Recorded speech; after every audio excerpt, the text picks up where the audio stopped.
it's Soleil, and this is episode 643 of the Orange Pill Investor. And today we're going to be talking about putting your nuts on the table, or should I say, putting your nodes on the table and taking a stand. Um, I was basically thought I was a Bitcoiner. I was sleepwalking through uh, really anything that mattered. I pretty much assumed that Bitcoin would win. I didn't have to do anything but stack sats and chill, put it in cold storage, and everything would work out. And to an extent, that's probably true for most people. But some people have to, there has to be at least a few watchdogs.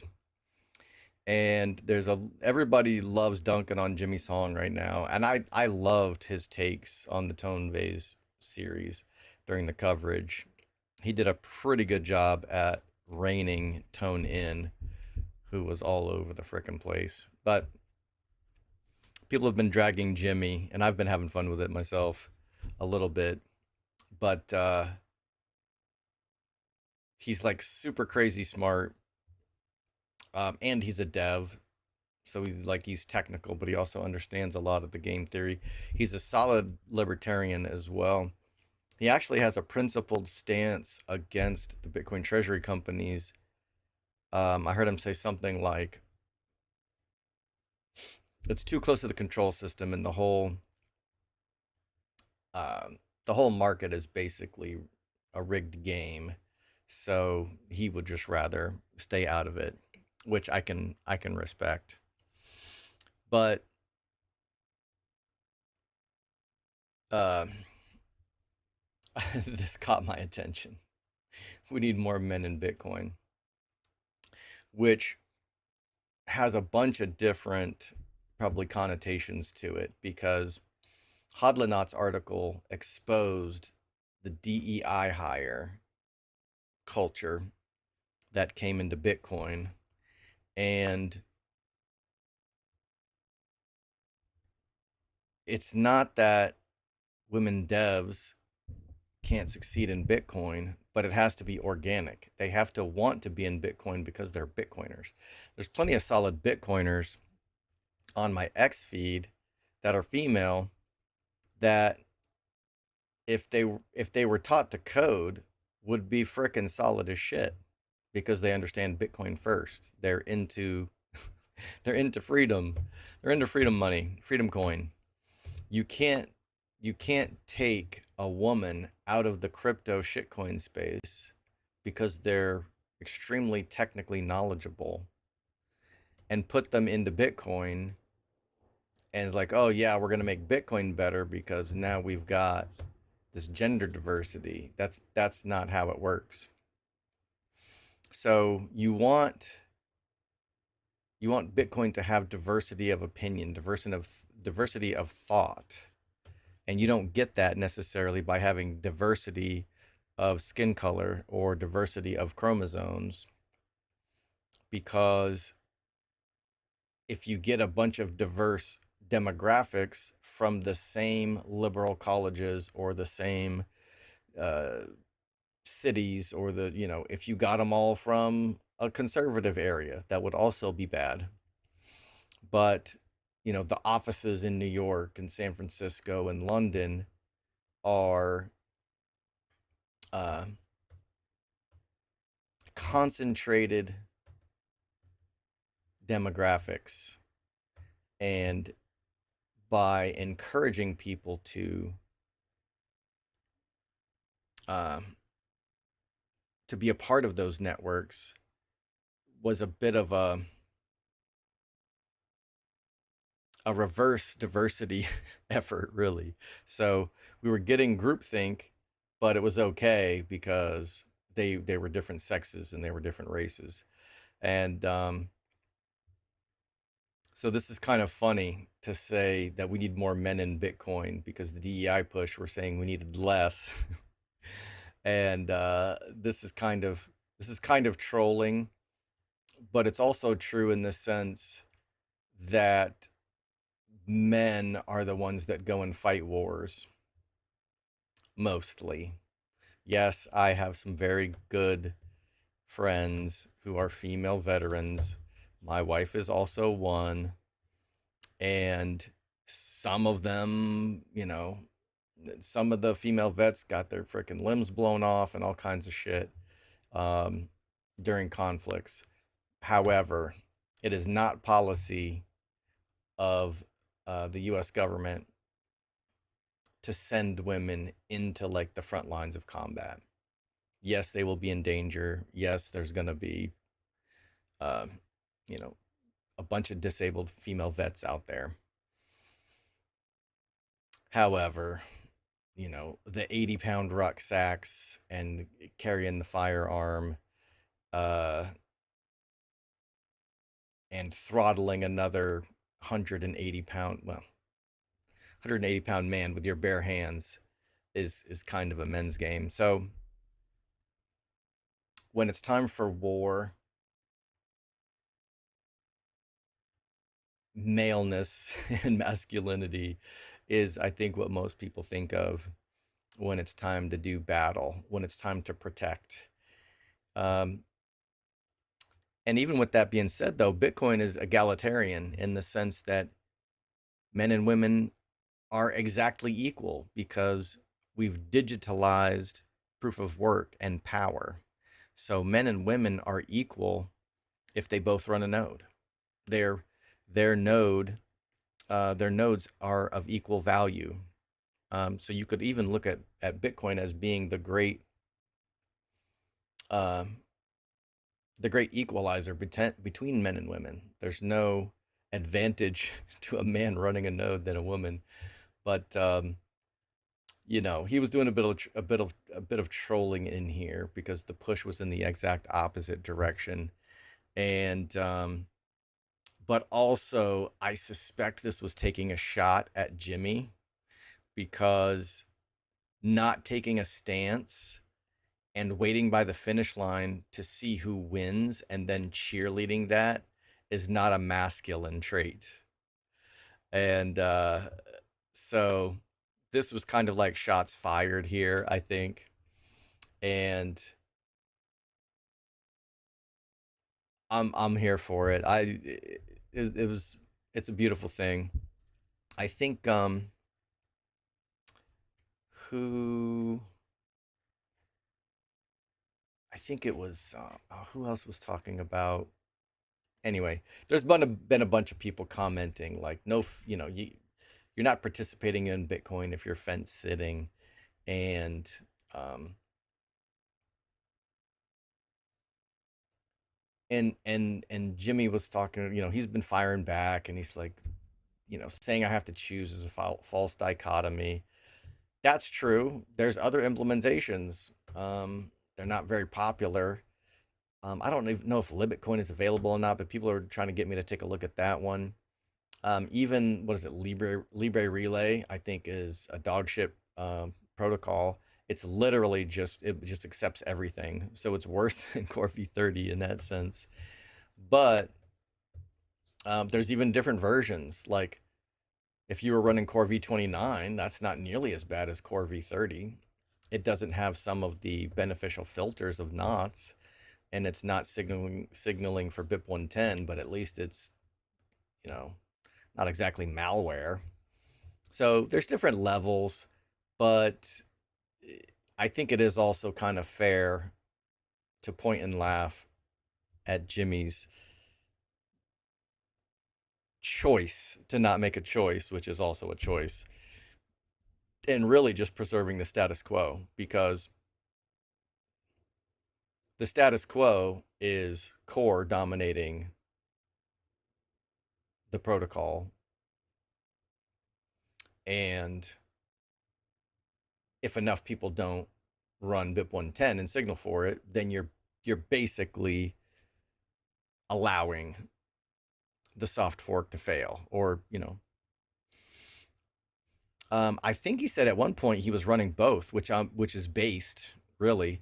I think I don't know if some people would have still kind of dragged him for it, but if every single node runner ran both, then BIP110 would win by a landslide, because I think it wins now even with like 15-20% node market share. So to have 50% would just be a smashing success. Like having a 50% chance of your blocks being thrown in the trash upon mandatory activation would, like, there's no miner, there's no large miner that would risk that. So if he had come out and just said, hey, I'm running both, I think maybe he would have gotten less pushback. But to come out and say that he's not gonna say it's almost kind of like, if you're gonna do nothing, then just do nothing and don't fucking tell us about it. But like, to come out and make some big ass post explaining your inaction was like, um yeah, if you're gonna fuck off, then just shut up and fuck off. Like, I don't need to hear about you fucking off. Like, just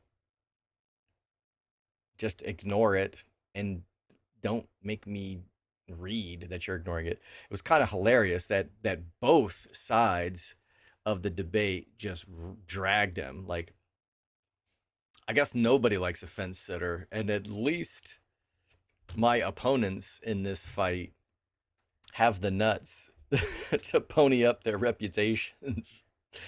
Um, so that's kind of funny as well. The only thing that unites uh, BIP 110 and spammers is their joint hatred of fence sitting. That's kind of funny. What's up, Buffalo? Sandeep, Screwcore, Spam, and Cratters, go Knots BIP 110.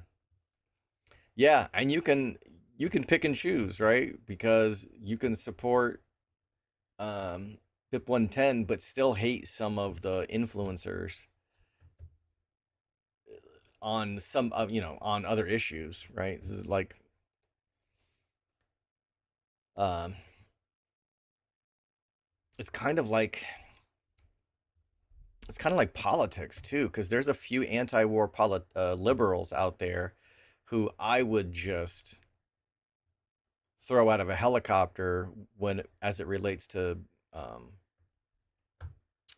social issues potentially and economics. But hey, if we're all gonna, if you're gonna be anti-war, then I'll cheerlead you in that. We can hold hands when we're talking about that. And yeah, we don't have to agree with everyone about everything. So anyway, this whole thing was what got me to get off my ass and run a node in the first place. I was just kind of sleepwalking. I was a baby Bitcoiner and still shitcoining during the block size wars. So I wasn't particularly interested or probably even felt knowledgeable enough to say. And so back then, I kind of had an excuse to a certain extent that I just wasn't mature enough in Bitcoin to to to know or to care. But you can't say Jimmy Song's not mature enough. Like, he's 10 times more qualified to make an educated decision than I am. Um, so to abstain is kind of like, come on, man. That's kind of weak. But that's your choice as well, I suppose. To a certain extent, I guess I can cut him some slack in the sense that I don't vote anymore. I used to vote libertarian. I think I did it. I know I did it at least once. I think I mailed in my I think I did a mail-in ballot while I was floating around in the ocean in the Navy.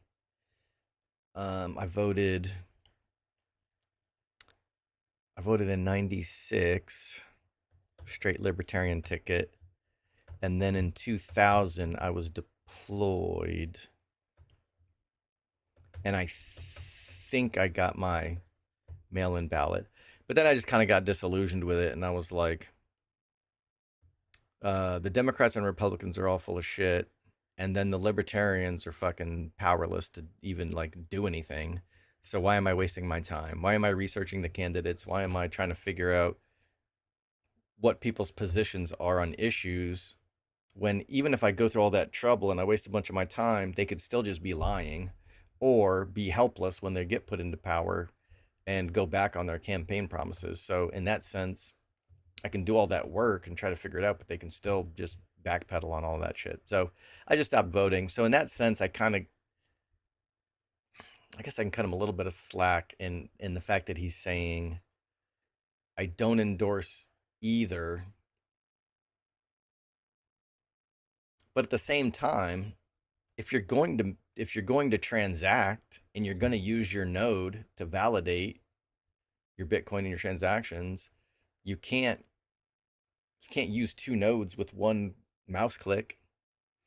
So he still has to choose. If he's going to transact, he is using his node and he's choosing, or he's using one of the existing nodes and connecting to them and letting them decide.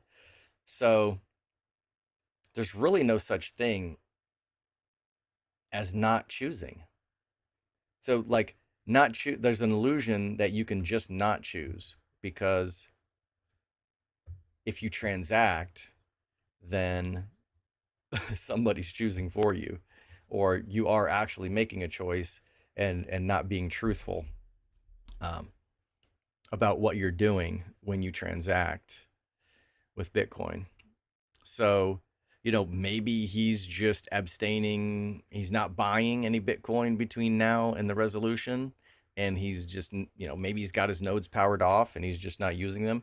I guess that would potentially be a truthful expression of him saying, I've not made a choice. But if your node is on and you're transacting and you're using it, or you're transacting at all, then you're just kind of a passenger on the bus. You're not driving the bus. So I think this war will have unintended positive consequences because it encouraged me to run a node. It encouraged me to get educated on the issues. I am not half as clueless as I once was, and I'm still clueless technically compared to a lot of these guys. But um, there's only so much time and so many rabbit holes that we can dig through. So X is at least getting entertaining and spicy lately. So fun times. What's up, Buddha? AB is in the house. Let's see. AB says, "Hey man, exciting times. Trophy, yellow, smiling goat, turquoise, white horns. 2 weeks to go, then I am a full-time trader like Soleil. I thought you. Oh, no, that's right. You already. No, I guess you did still have your job, right? But you probably spent more daily time trading than I did with all your spy contracts. Just say it. He's being a pussy. Yeah, yeah, pretty much. Screw him too. You just, you know what you're, Sandeep, you're like Arya from Game of Thrones because she just kept adding people to her list of people that I'm gonna kill, and every night before she went to bed, she would just recite the names of all the people that owed her a fucking lives that she was gonna snuff out. Arya, Arya of the Sandeep clan, or maybe Sandeep of the Arya clan. However, either way. Buffalo says, I'm jealous of anyone who bought Stride at 50. Wait, what's going on? Holy shit, was it 50? It wasn't 50.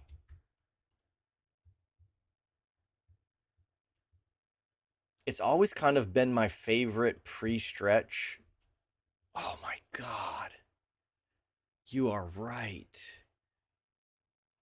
Hard support at 50.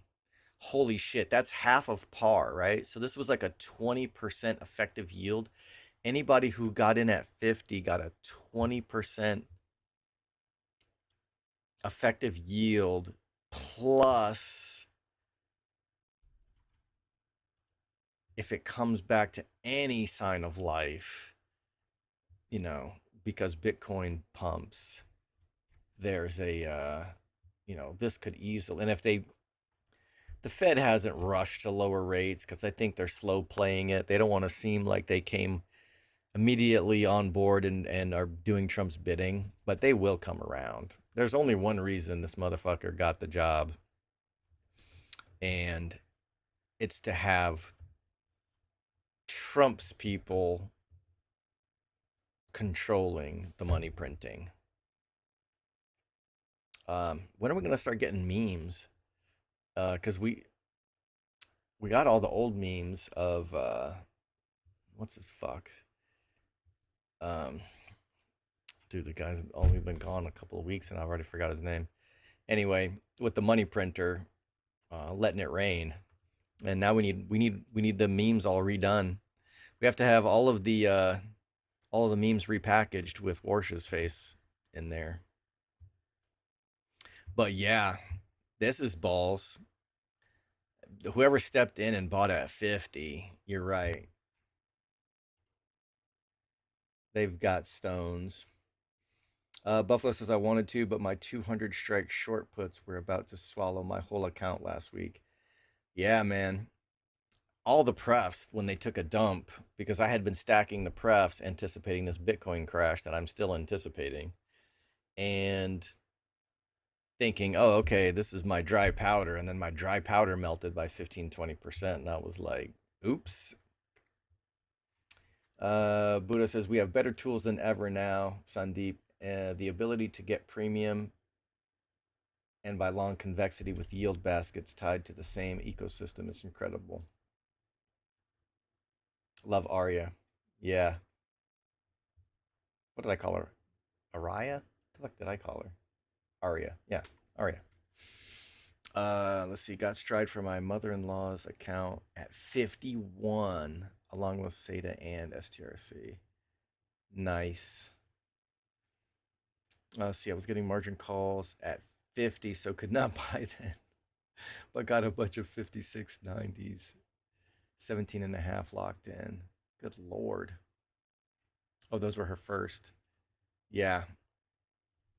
Yeah. You timed it right to avoid getting cut out of the will, Buddha, because I was talking some of my buddies into buying MSTR when it was at like 400.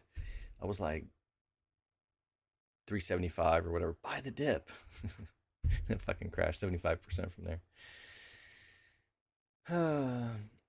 Let's see. The trade I did a week or so ago, selling SATA, then using collateral on a 30 DTE $100 stretch CSP, paid 4.5% premium, and then I bought more drive leaps with it. And is that one working out? Let's see. What did you sold? SATA 30 DTE stretch CSP. Yeah, that one looked scary though. Selling 100 strike cash secured puts when it was at 85 looked kind of risky there for a second. All right, so with all that being said, let's do some damage control here before these motherfuckers exercise my shares and I lose them, because anything after 2 o'clock is kind of fair game.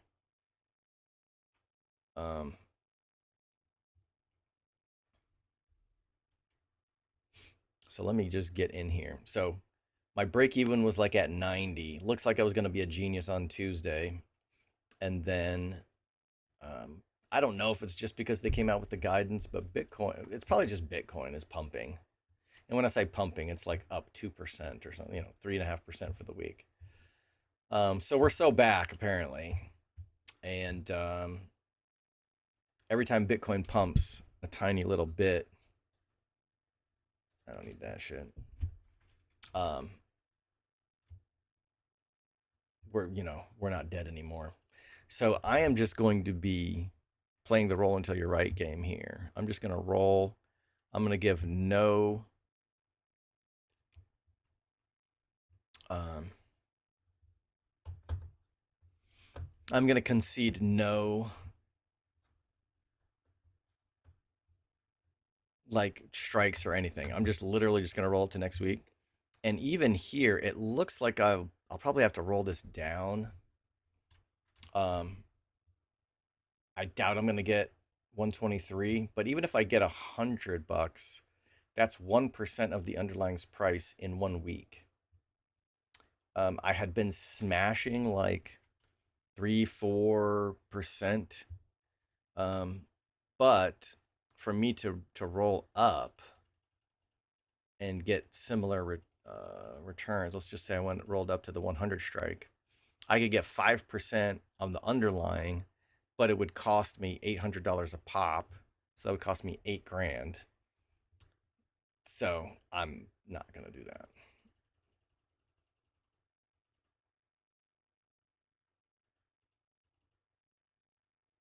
Literally just, and this is well outside the expected move. It is under the 1XD, 1 standard deviation amount. But let's reshare without volume first. And then I'm going to see if I can get this to fill. But I already did this in my wife's account. There's no way this is going to work. Holy shit, it did. Okay. Let's see. Did I sell myself short here? No. This has actually worked out pretty good. So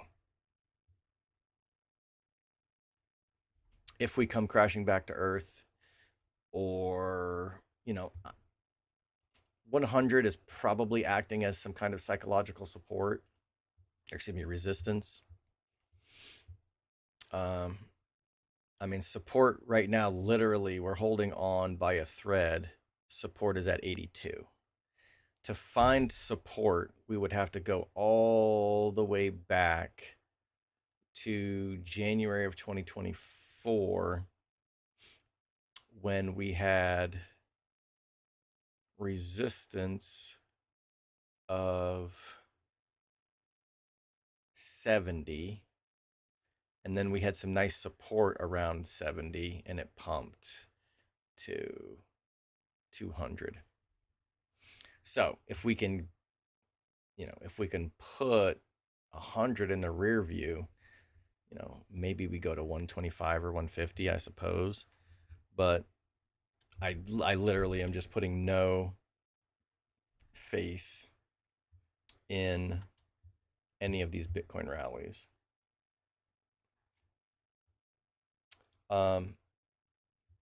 If the miners capitulate and signal for BIP 110 early and lock in a miner activated soft fork, then I will say that the bear market is over and we have bottomed. But I think Bitcoin just continues to go lower until the miners capitulate and send a clear signal to the world that Bitcoin is self-healing. Until that happens, then I think Bitcoin dumps until we get the user activated soft fork mid-August. So, would love to be wrong, but whatever. All right. So even just rolling out that week, I still was able to put a little bit of cash in there. I'm accepting some lower weekly premiums in order to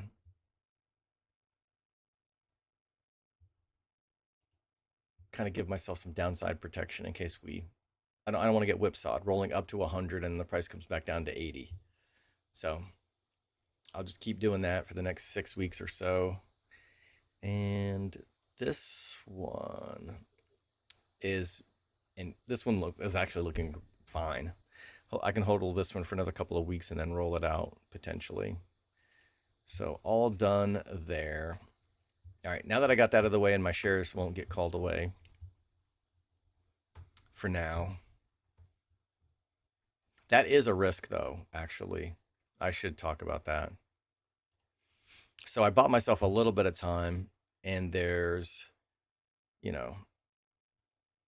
a little over $100, I guess $150 of extrinsic value in each of these positions, but the delta is 84. And if we traded 100 or higher, then the extrinsic value is going to drain out very quickly. It's not really going to last until Friday. And I would be running the risk of having some of these exercised early. I think I had some Strive called away on Wednesday or Thursday this week. So it does happen. Like early exercise does happen. Ask Sandeep about that one. He's had he's been trying to play the roll to your right game on cash secured puts for like a year, and they keep exercising him, I think, and then he has to put him back on. So um, I'm not the only one. Misery loves company. So okay. So it looks like I should have taken this damn thing off yesterday or the day before when I had the chance, because now Tesla's down 8%. And I was being a little bit greedy. I was like, you know what? I'm just going to hold on to this thing for another 3 weeks, let all the extrinsic value drain out. And because this is now in the money, some of that extrinsic value is turned into intrinsic value. And now it's only like 0.75% of the underlying every week if I hodl this. Still not too bad. I'll probably, it's got 22 days left on it. I'm not super nervous. I'll just continue to hodl. The covered call. I'm I'm playing the roll to your right game here too, and unfortunately, I'm in a place that you really don't want to be. So my covered call strike is below my cash secured put strike. I probably will continue to like. If I don't take this cash secured put off completely, then I'll probably have to roll it out and probably like try to roll it down to the 410. And then when I roll this covered call, I'll probably try to roll it up to the 390 and just like every couple of weeks try to ratchet the cash secured put strikes down and the covered call strikes up and get it so that I don't, so that I'm not inverting the stream or I'm not crossing the streams, as they say in Ghostbusters. But nothing to see here. So this one's interesting. Holy shizzle. When I looked today, it was down. I thought it was down 20% today. When I looked earlier, and it was higher than that.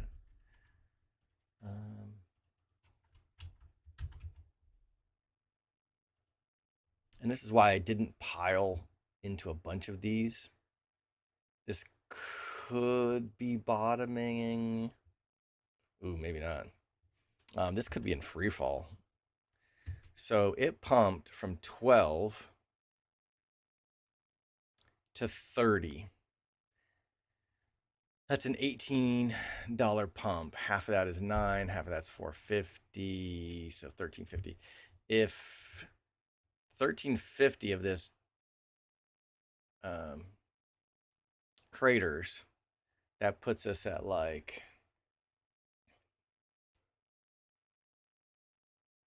$16 a share. So it wouldn't surprise me. Yeah. And yeah, support might be around 16, I suppose. But with that being said, I'll probably add a couple of positions just to take advantage of adding some cash secured puts on this dump. Could dump a little farther. So maybe the 16 will be right in the expected range. See if I get lucky with that.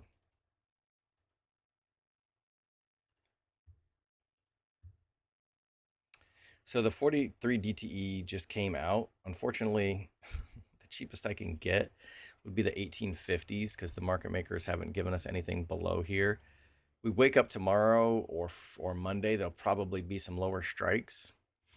So the liquidity is actually not that bad for this strike, but it's not the greatest. The liquidity is probably not bad here because everyone has been funneled into these. There's nowhere else to go. The people who want to go lower can't. So like everybody who wants the 1850 has to trade here, and everybody who wants less than 1850 has to trade here. So The bid-ask spread is not great, but it's also could be much worse. Like you can see the higher at the money strikes is a little bit worse than the 1850. So I can either go here or I can just go a little shorter. 36 DTE is not bad either. And that one only goes down to 15. But bid-ask spreads are a little tighter here. If I think maybe 16, no lower than 16, then I could shoot for the 16 or I could shoot for the 17 and my break even would be 16. So let's just do that and grab a little bit of extra premium. I'll try to see what I can get out of this.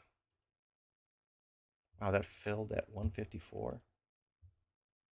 I was not expecting that. I thought I was going to have to walk it down.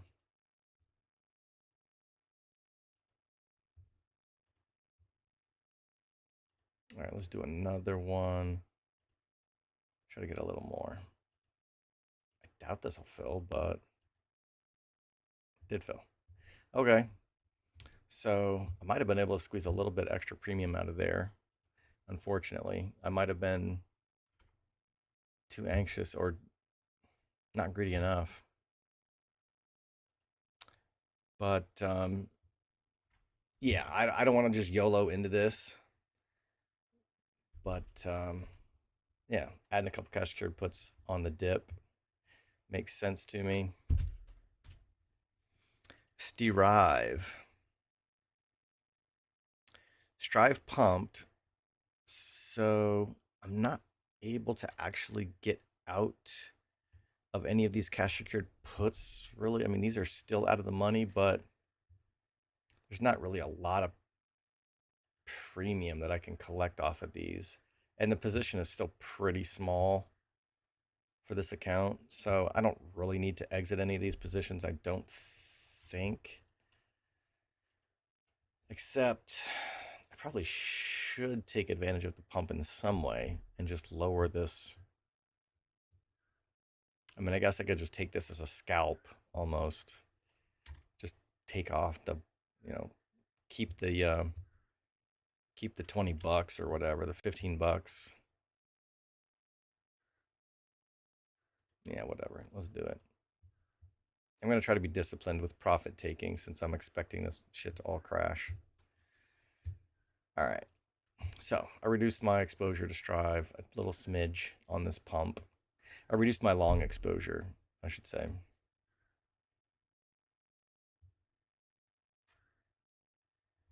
I still think if Bitcoin flashes to 50, Strive could go to 8. 10 easy, but I think 8 is. What's the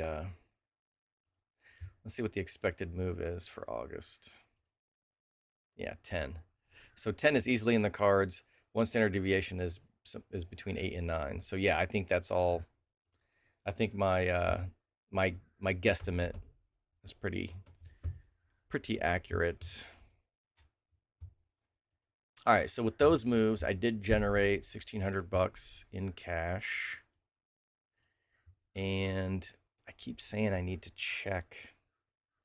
Yeah, I'm probably just gonna. I'm gonna leave that in cash. I probably need to. Yeah, the mortgage came out yesterday, so I probably need to put that back in at least. So I won't buy any SATA with that. Plus SATA's already back up to like I'm up 7. I should probably be trimming some of this position. Maybe I'll do that. Maybe. Or I could take off some of the stretch at break even. I don't even have to pay any taxes on this. This would just be a neutral trade. Just got the dividend, right?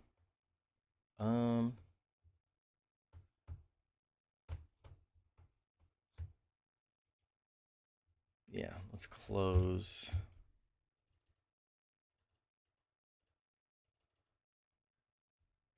10 shares. Just a little something.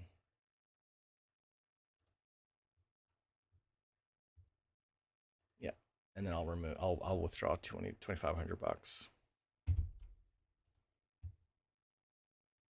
Pad the melting ice cube that is my checking account.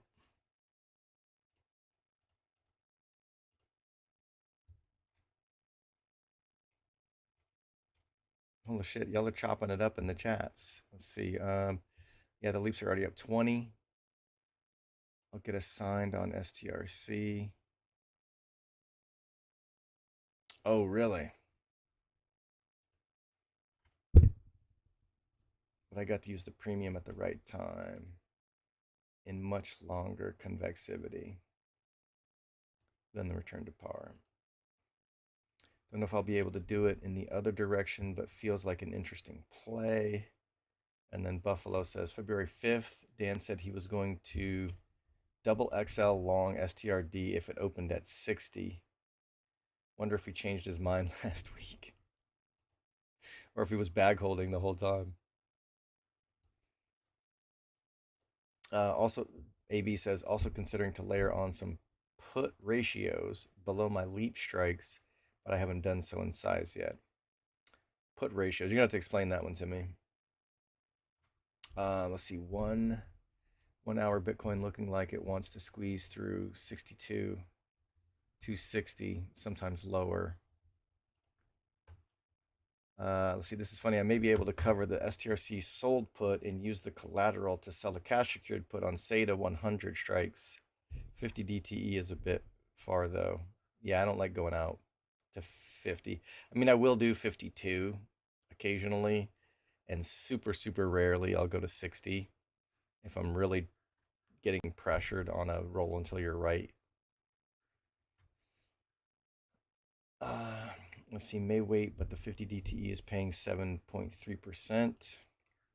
You know what? I wonder if my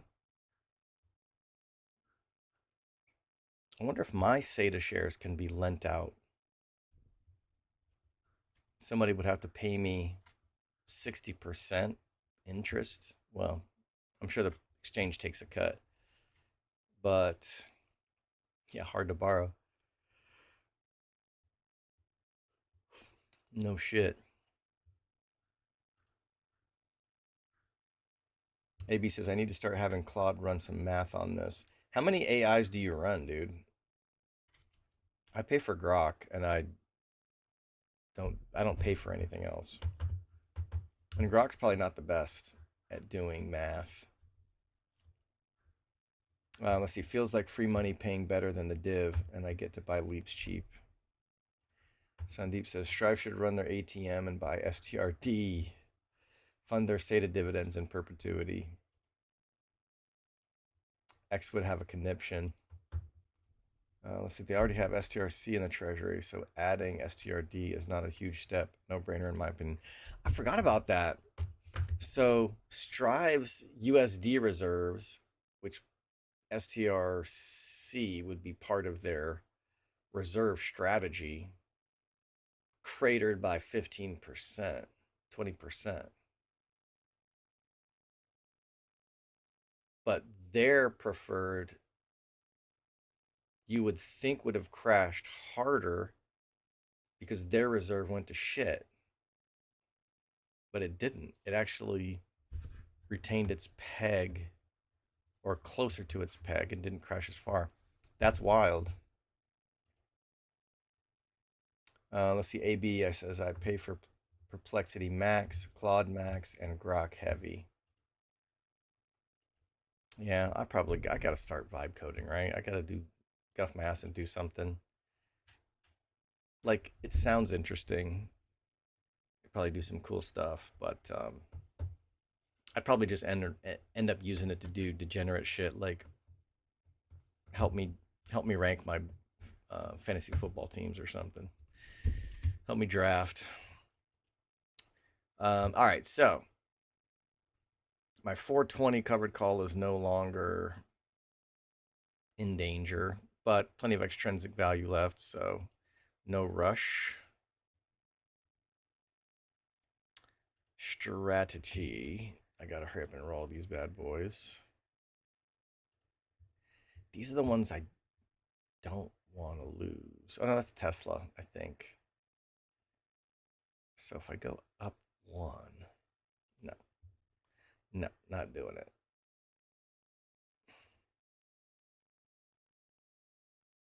Oh, I have two of these.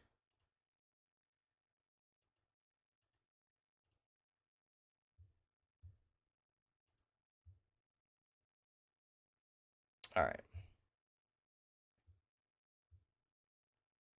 These 1080s will die a noble death on the vine, I am sure. I mean, I suppose if I hodl these under 90 days like I usually don't, but there's no reason for me to even bother rolling these because they're just so worthless. Um, I don't know if we got October and Bitcoin pumped to all-time highs and strategy went to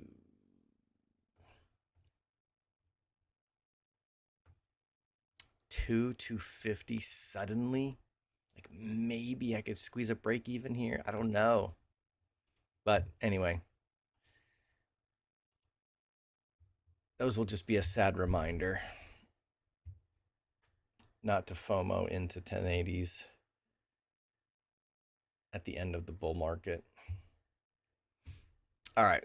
So I aggressively just kept rolling strikes down, rolling strikes down, rolling strikes down. This is an IRA, so it doesn't really matter if I lose these.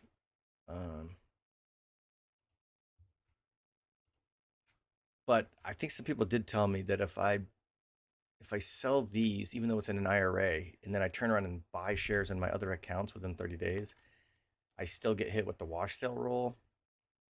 So I could try to just avoid getting exercised here as well. So let's just see what happens. Probably not, because 6 cents is only 0.5% of the underlying. So there's just no meat on the bone here. I think I got to let these get. Well, I only have to let's let half of them. Well, let me just close half of these.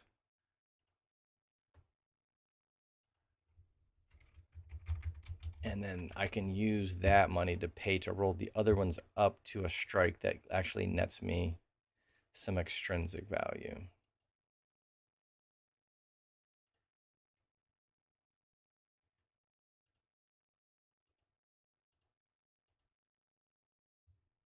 All right. So now I got $4,000 to play with.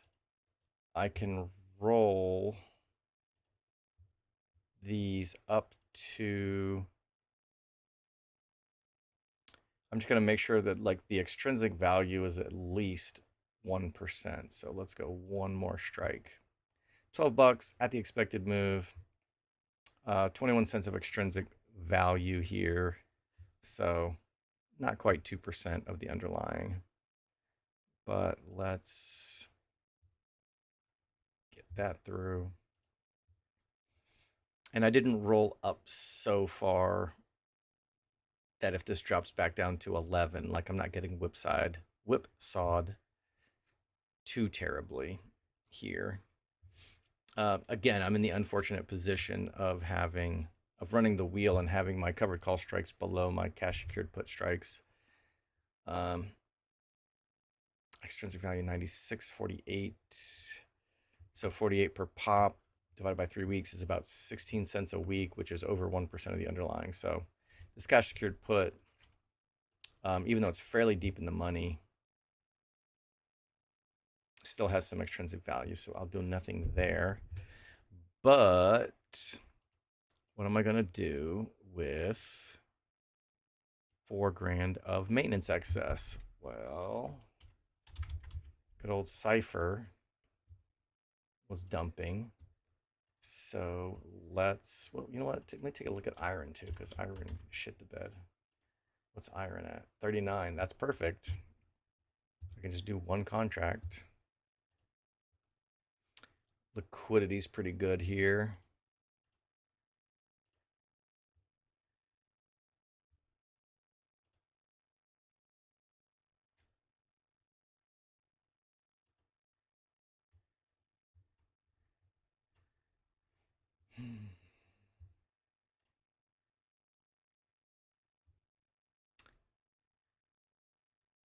1% of the underlying would be 40 cents. So this is like 6% weekly returns. I'll take that. Not that iron can't dump to.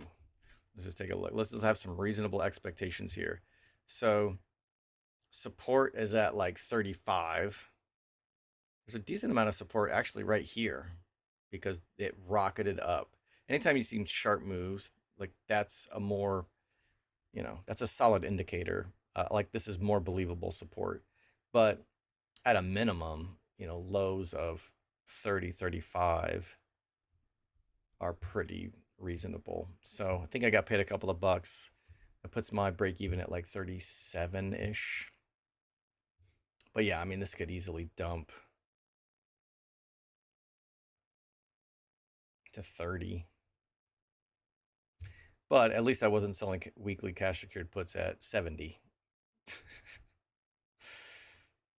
That's a nice discount from 70 to 40. So that'll work. That gives me 700 bucks left. Should I add stretch or add SATA? I just like the daily.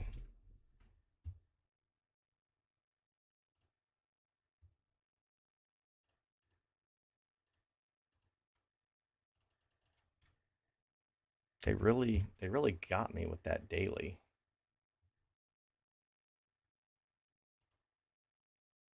They knew what they were doing.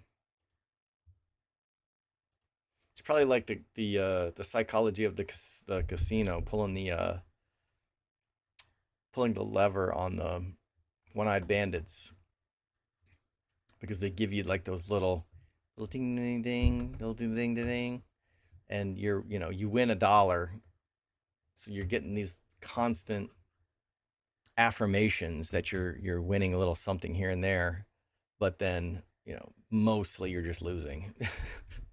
Maybe they learned something from the casinos with the daily divs. Okay, the IRA is done.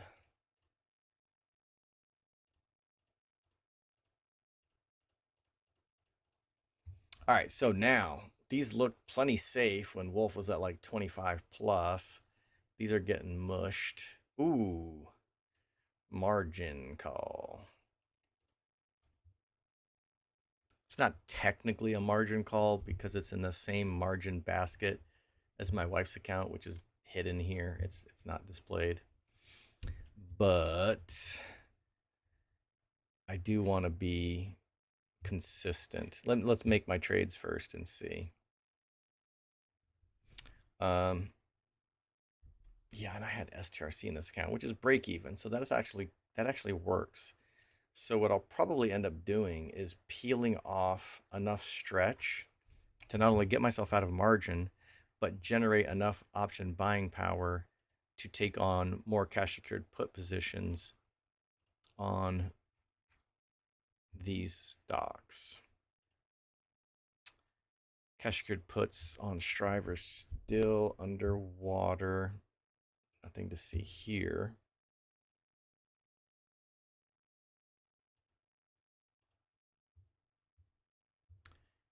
All right, so if I sell, what, like 20 shares? That'll give me 871 option buying power. Hold up, let me do.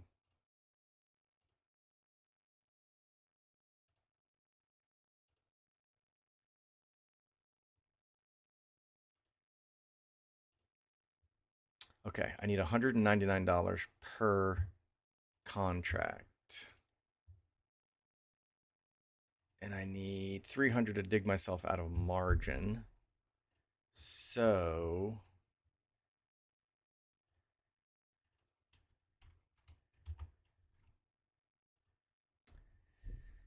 this would give me about 671 to play with. So I could add 3 contracts. I like that.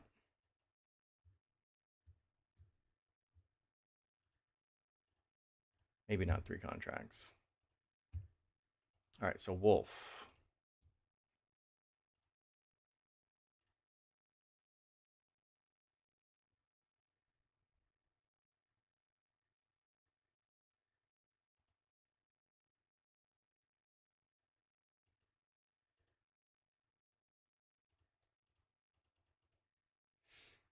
$177.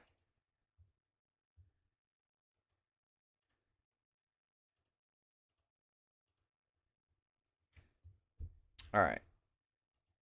I got 397. I probably shouldn't push it too much, but I do want to add one more cipher as well. Let's do 17.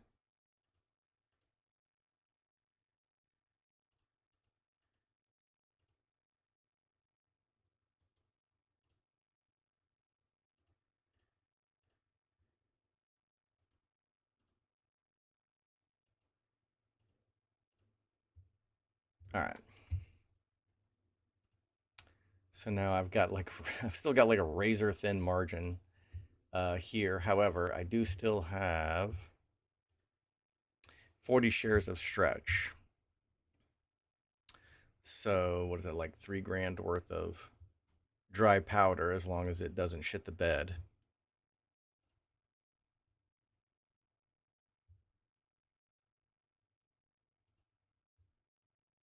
So I feel like most of these cash secured puts, they're not 100% funded, because there's way more than $4,000 worth of, or 3 or 4 grand worth of stretch here, or there's way more than $3 or $4,000 worth of cash secured puts in play. So if they were all exercised, this, me selling this would only generate what, 3,500 bucks. That's not going to fund. Let's just add them all up. So this is $4,000 right there, just in Wolf. Cipher, another 44, 54, 61, like 10 grand worth there, and another 4,500 here. So I've got about $14,000 of cash secured puts funded by $4,000 worth of STRC. So that, I don't know if that's irresponsible or not. Now that I think about it, um,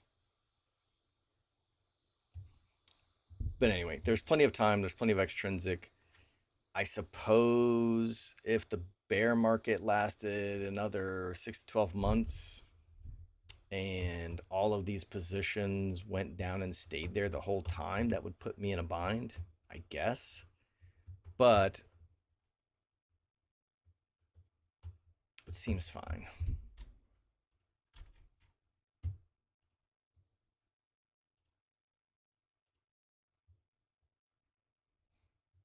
All right, the 5K account.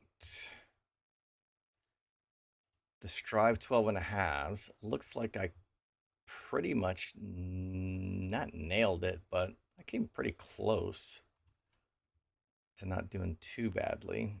So let's roll. Just same strike.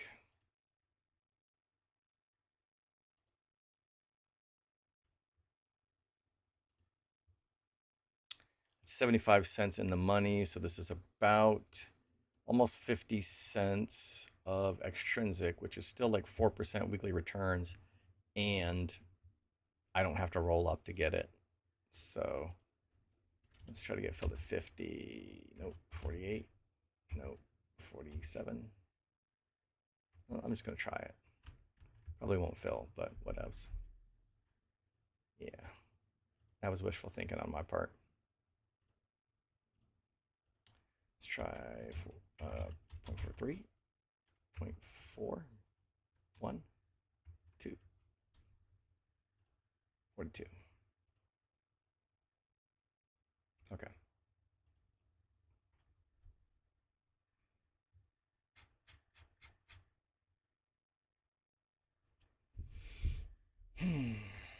Now, the $11 call. Should I let 100 shares get called away here?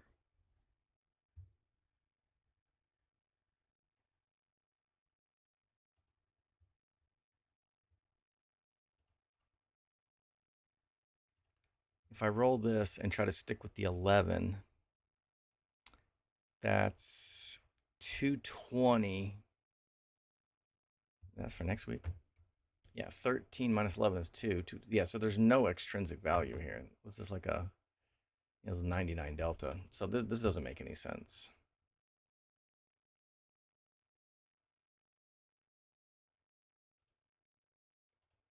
I guess I let these get called away. What's my cost basis on Strive? 13. So I would actually be taking a loss on that, which would be fine. But do I want to put myself in the position to have to get hit with wash sale rule if I get assigned in the next month? How much cash do I have? $50, but I've got 20 SATA shares.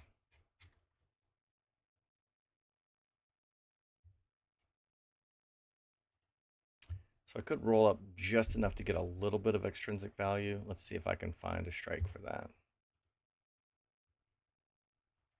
We know 12.5 is good, and we know 11 isn't. So the 1150 for a $1.84. Not really. 86 delta.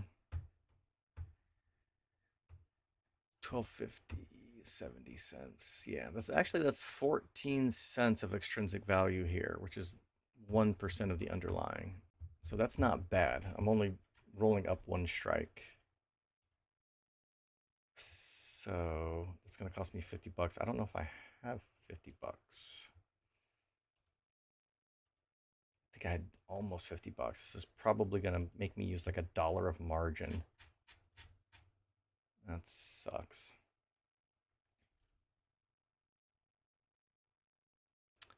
Yeah. 74 cents in margin I'm using. But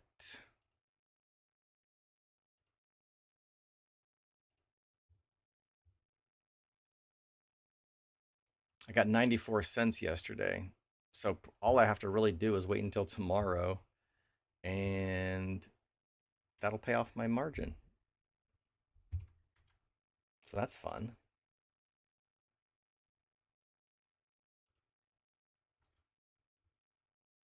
Well, let's see if there's anything else I need to do. Nope, this one's fine. This has got plenty of time left.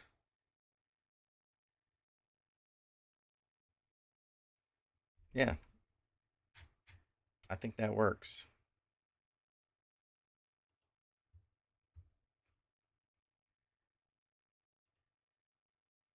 Holy shit, $500 a month on AI. What did I just do? Let's see, Strive has an 18 month USD reserve. Let's see, at the moment, yeah, that true. So their STRC dropped 20%, but they still have plenty. So yeah, I guess nobody was worried about that. See, at the moment, I'm working on creating my localized terminal on Mac Mini. Eventually, I'll probably consolidate the subscriptions and also need to take advantage of rolling up my lower leap strikes on the next leg up. Put ratio is when you buy sell puts 1 to 2 below your leap strikes. Helps harvest short-term vol. Buy and sell puts. So you're going to buy 1 and sell 2 below your leap strikes. Helps harvest some short-term vol. All right. I know you well enough to know that that makes sense, but I'd have to study it a bit, I think. All right. With that being said, we are all cut up. Looks like everything is rolled out. So